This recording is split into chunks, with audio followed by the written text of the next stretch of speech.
Test 5. You will hear a number of different recordings, and you will have to answer questions on what you hear. There will be time for you to read the instructions and questions, and you will have a chance to check your work. All the recordings will be played once only. The test is in 4 sections. At the end of the test, you will be given 10 minutes to transfer your answers to an answer sheet. Now turn to Section 1. Section 1. You will hear a conversation between a housing agent and a college student who wants to rent a house. First, you have some time to look at questions 1 to 4.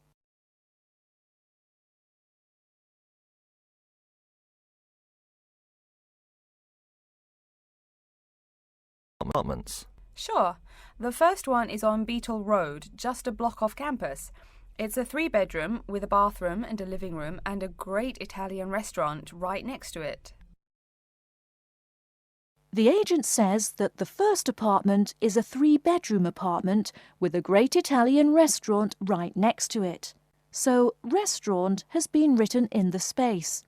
Now we shall begin.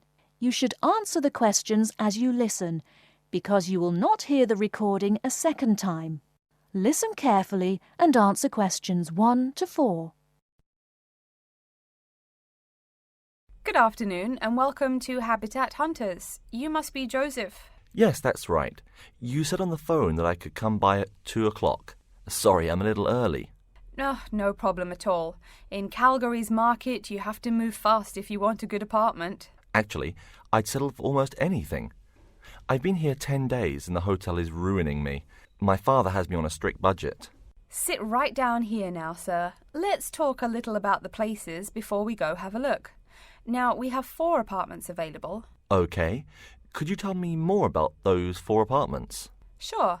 The first one is on Beetle Road, just a block off campus. It's a 3-bedroom with a bathroom and a living room and a great Italian restaurant right next to it. How much?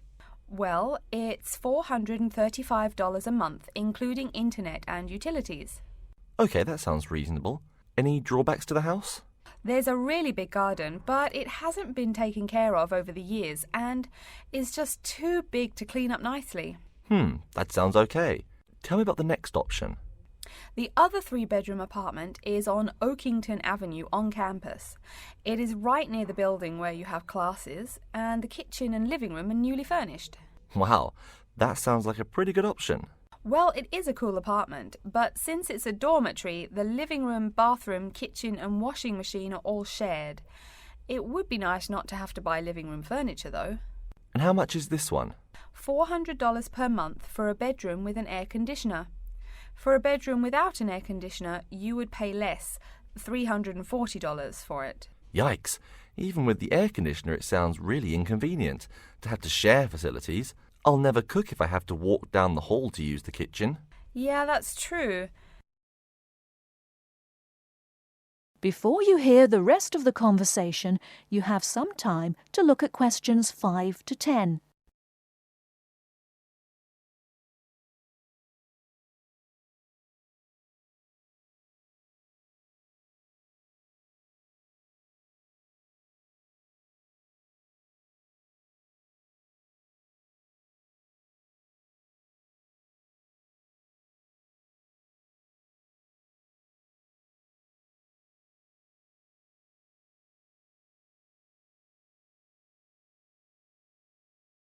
Now listen and answer questions 5 to 10. Anyway, the next place is a 2-bedroom on Mead Street. Oh, I like Mead Street. That's off campus, right? Yep, it's pretty cool, but it only has 2 bedrooms, plus a living room and a study. But I want to live together with my 2 friends. So you could make the study into a small bedroom if you end up living with them. Also, we guys want a TV and DVD player since we're all so much into movies. Well, this place has a great TV and VCR, but no DVD player. No DVD? That's so weird. Are any other facilities provided? As you said, weird enough, it also comes with a wash basin. Is there a washing machine? I think we need that more than just a wash basin. I'm afraid there's no washing machine in the apartment. Wow, That's so old-fashioned. Maybe it's not the best choice for 3 college guys. How much is it? Well, it's $600 per month, but of course it would be cheaper if you made it into 3 bedrooms instead of 2. Where is the apartment located? It's 2500 Mead Street, where there are a lot of bars. It would be affordable, but it would get pretty noisy. And that sounds really expensive for an old place in a noisy area. How about the last place? This one's on campus in the Devon Close complex. It's a 1-bedroom, so it will be a little quieter than the Mead Street place. 1 bedroom, huh? That could be good for focusing on my studies. What else does it have? It comes with a living room and a study, and includes a really nice lamp in the study that has a bunch of different settings. You know what else is cool? There's a dining hall downstairs, so all evening meals are free. You can purchase breakfast and lunch, but meals after 6 p.m. are free. Wow, this place sounds too good to be true. Is it really expensive? It's all right, $500 per month, but there's no bathroom. What? No bathroom? Well, there's no bathroom in the apartment, but there's one at the end of the hall. Thanks.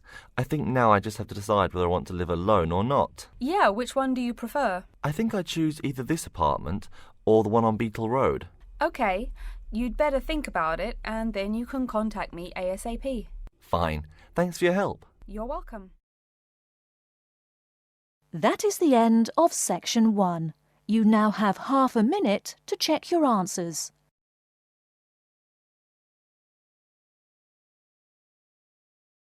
Section 2. You'll hear a talk about the waste collection in Baltimore. First, you have some time to look at questions 11 to 15.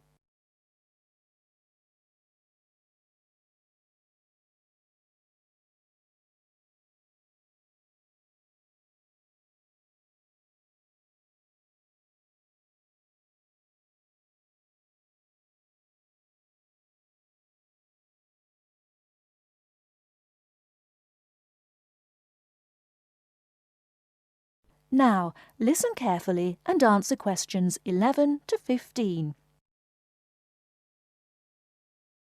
Hi folks, my name is Loretta Johnston, and I'm here from the Baltimore Department of Public Waste. Thank you for coming out to our community meeting tonight. I've got a few words to say about the waste collection here in Baltimore. First, there's the sorted collection bins themselves. They're made of sturdy, solid material, so none of your trash can seep out or puncture the bin. Also, since these things sit out on the curb overnight, rain or shine, they have to be waterproof. We can't have water getting up in it and filling up the bin. Remember to pay attention to which bin is which, and sort your waste accordingly. You should have a blue or green bin for recyclable garbage, a yellow bin for unrecyclable garbage, and a red bin for toxic waste. Our city-wide waste management is divided into 2 services. The first is commercial waste collection, or trash collection from buildings. The majority of building waste is paper, which goes in the blue or green bins. You'll notice in your office buildings there are signs that warn you not to overfill these bins. All that paper adds up, and an overflowing bin is infinitely harder for collectors to carry to the truck and empty. Aside from paper, another large source of building waste is metals. Metals such as tin and aluminium can be put in the yellow recycle bins, but metals like lead and copper should be disposed of in the red bins. These heavy metals are harmful to the environment and exacerbate our city's existing pollution problem. That's about all the information you need for building waste. Moving on to the second service, household waste collection is probably what you primarily think of when you think of what we do here. Many of the same guidelines apply, the sorting is the same, etc. Please remember to keep garbage like kitchen waste in a plastic bag. It makes collection easier and lessens the abominable rotten trash smell. Before you hear the rest of the talk, you have some time to look at questions 16 to 20.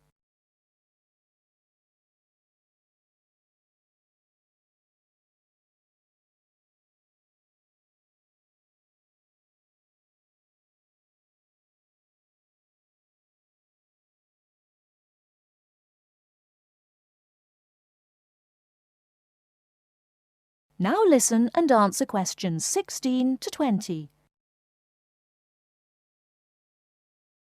So, after we take your trash away, what happens to it? We take all the garbage to one of a number of garbage disposal plants, each of which is located in the middle of an open space of some sort. No one wants to have their home or office right next door to a waste disposal plant, right? Waste is collected and then disposed of once every 4 weeks.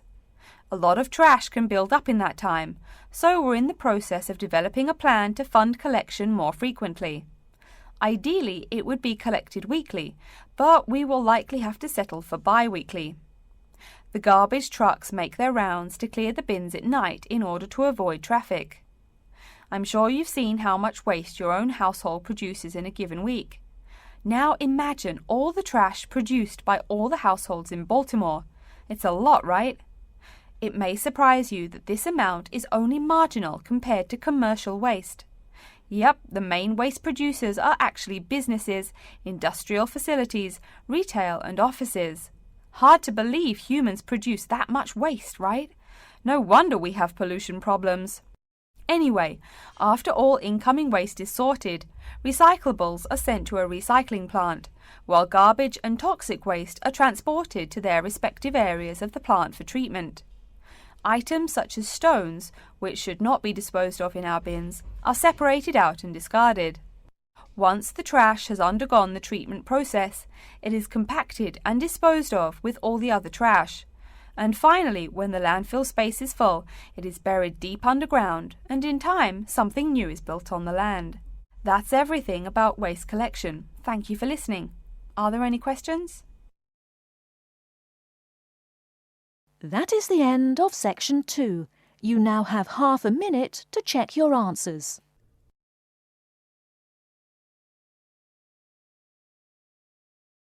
Section 3.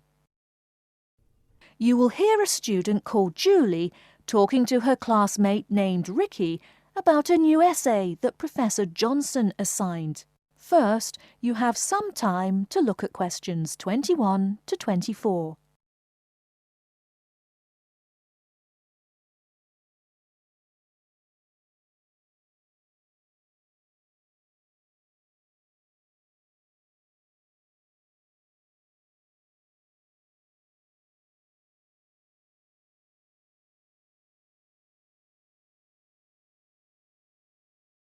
Now, listen carefully and answer questions 21 to 24.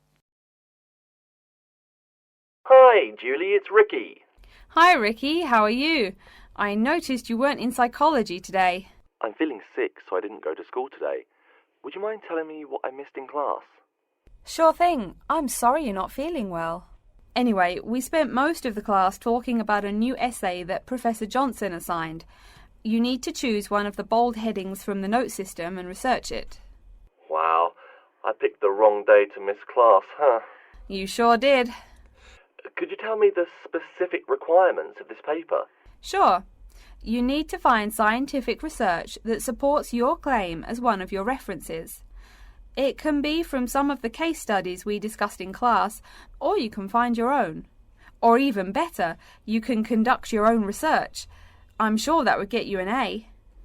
Have you decided what you're going to do yet? Also, where are you getting your references? Yeah, I'm going to research facial recognition by infants. I've already found a few experiments in scientific journals. That would probably be a good start for you. There are tons of journals in the library. Great idea, thanks. I'm considering writing my essay on the effects of one of the psychotropic drugs we talked about in class. I'm sure there is lots of stuff about it on the internet. Are we allowed to use information from the internet?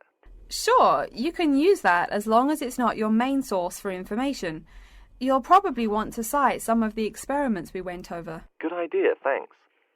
I'm going to try to find some information from a bunch of different sources. Before you hear the rest of the talk, you have some time to look at questions 25 to 30.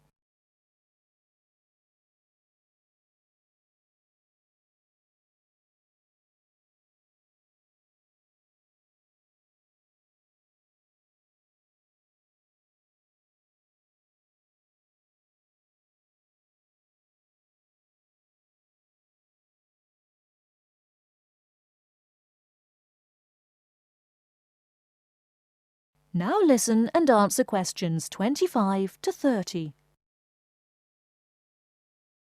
Are there any specifications on how the essay should be written? Yeah, Professor Johnson wants it double-spaced. It should be between 6 to 10 pages long. 6 to 10 pages? That's so much. Oh, it's going to take forever. I know, the whole class groaned when he said that. Anyway, you also need to put the title in italics and... Wait, each section heading or just the main heading? Only the main heading should be in italics. I think section titles are supposed to be in the same format, but maybe in bold. You'll have to check that in class next time. Oh, okay. So I take it that the report has to be typed, since there are so many requirements. What are the other formatting requirements? Yep, it's got to be typed. Aside from that, there are still a few more specifications. You should number each page. Make sure it goes up in the top right corner. Okay, I'll make sure to write that down. I always forget to number the pages. Do we need to title and date each page too? You need the shortened title on every page, but no need to include the date. That should just be on the cover page. Okay, thanks. No problem. Also, make sure the margins are 3.25 pixels wide. What? I'm not even sure how to do that. Oh, it's okay, I can show you. It's really easy. I think that's all the directions he gave us. A lot of formatting requirements, but we have the freedom to research many things that we like, so that's good. Oh, I almost forgot. Remember to put down your ID number on your report. Thanks so much for your help. I'll see you in class Monday. No problem. Glad I could help. See you later. That is the end of section 3. You now have half a minute to check your answers.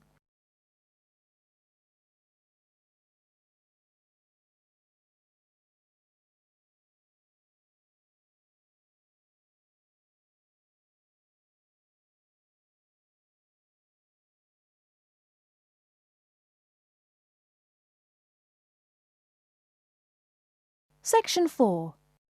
You will hear a lecture on environmental science. First, you have some time to look at questions 31 to 40.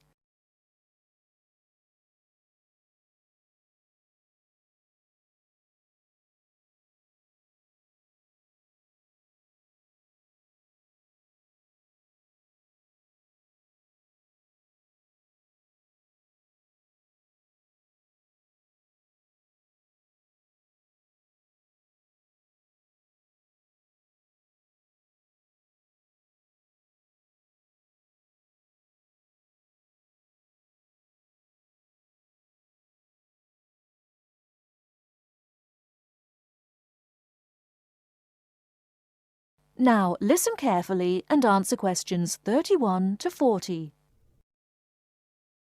Good morning and welcome to yet another lecture in environmental science. I don't think I'm telling you a secret when I mention that water is a big worry here in Australia. The stuff is scarce. Perhaps that's why we drink so much beer, eh? Seriously though, a safe and reliable source of water is one of the great concerns of people everywhere. Moreover, as the world population grows, the pressure on existing water supplies grows greater and greater. Think about it. Our economic system demands that there be more and more consumers. The growing number of people has been tied to climate change, including droughts. So more people means less water. But our economic system demands a high birth rate. Forget about oil. Soon enough you will see wars for water. Mark my words. But today I'm going to confine my remarks to Australia. As noted already, here down under the water supply is extremely scarce. The only drier continent is Antarctica, and remember no one really lives there anyway. Moreover, in recent years, the wind patterns have changed. Rain that used to fall on the country now falls out to sea hundreds of miles to the south. Now, when I speak of people needing water, most of you probably think of drinking. Certainly everyone needs water for drinking, but surprising as it may sound, drinking is not anywhere near being the main use for water. Most water is actually used for washing. When you take a shower, you probably use well over 100 litres of water. Every time you flush your toilet, that's about 8 litres. But most people drink no more than 2 litres or so per day. So, where to get water? It could be obtained from rainwater, but often rainfall consists of other harmful pollutants that evaporated with the water. In fact, acid rain, an intense example of this, causes harmful effects on the wildlife of the habitat on which it falls. Water from underground could also be used, though it is more difficult to contain and often must go through an extensive cleansing process. The purest water is found in rivers, creeks, lakes and dams. And, sad to say, Australia has precious few of these. Really, how many of your hometowns have rivers? Year-round rivers, I mean. The soil tends to be sandy, so water soaks into the ground. Many places are rocky too, so 87% of the rainfall is lost to evaporation. That's almost twice the evaporation rate in my native Canada. Speaking of rain, we already heard how rainfall is diminishing here in Oceania. The quantity itself isn't the only problem either. Going back to the problems with obtaining rainwater, a further problem is that rain is a useful source of water only if air pollution is fairly mild. Again, you're in a situation where you can't win. You need water where most people live. People tend to build cities where rainfall is adequate, but then modern cities tend to feature polluted air, which renders the rain far less easily usable. Okay, let's take a look at the table here. You'll see it showing the relative pollution of rainfall in the world's cities. The more people, the dirtier the rain. This is becoming a huge concern for people in the West who want their water to be pure and safe. Though reliable drinking water is important everywhere, the concern in the West is reflected in all the government regulations and political campaigns aimed at solving this problem. In contrast, there are not as many demands made on the governments in Asian and African cultures to improve the water, as their focus is on other issues. Now, whatever the source of water, we can never afford to forget that all water is highly vulnerable to contamination. Whether we're getting it from the ground, from bodies of water or rainfall, it is susceptible to a variety of toxins. In fact, that's why we clean it before using it. Water carries with it filth and dirt. This problem shows up in a number of different ways. As humans and all other animals need water to survive, it's no surprise to us that one of the most important domestic uses of water is for drinking. Yet, if you have old-fashioned lead pipes, you may slowly be poisoning yourself by drinking that nice clear water. The industrial pollution, farm chemicals and leaky landfills are well-known sources of contaminants as well. So what is being done to ensure we Australians a safe and steady supply of drinking water? There are a lot of initiatives that make admirable efforts to remedy this issue. We'll be talking about this when we meet again on Thursday, but as a preview, I can tell you that so far the amount of real solutions that have been produced is not nearly adequate. Traditionally, we've been very free in this country. That means that every person and every province tend to go its own way. So the mechanisms for water management are, in a word, insufficient. To begin seeing how this is so, I want you to read something before our next class. Though a lot of previous data on water usage and water management are inconclusive and have thus caused quite a concern, we can learn a lot from the contents of reports written on the subject. The basis for the government's water policy is the 1989 White Paper reporting on water use, present and future. If you compare the numbers offered in the paper with those in the text, you'll find that the report is rather untrustworthy. Truth being told, I'm being too kind when I say that. That is the end of section 4. You now have half a minute to check your answers.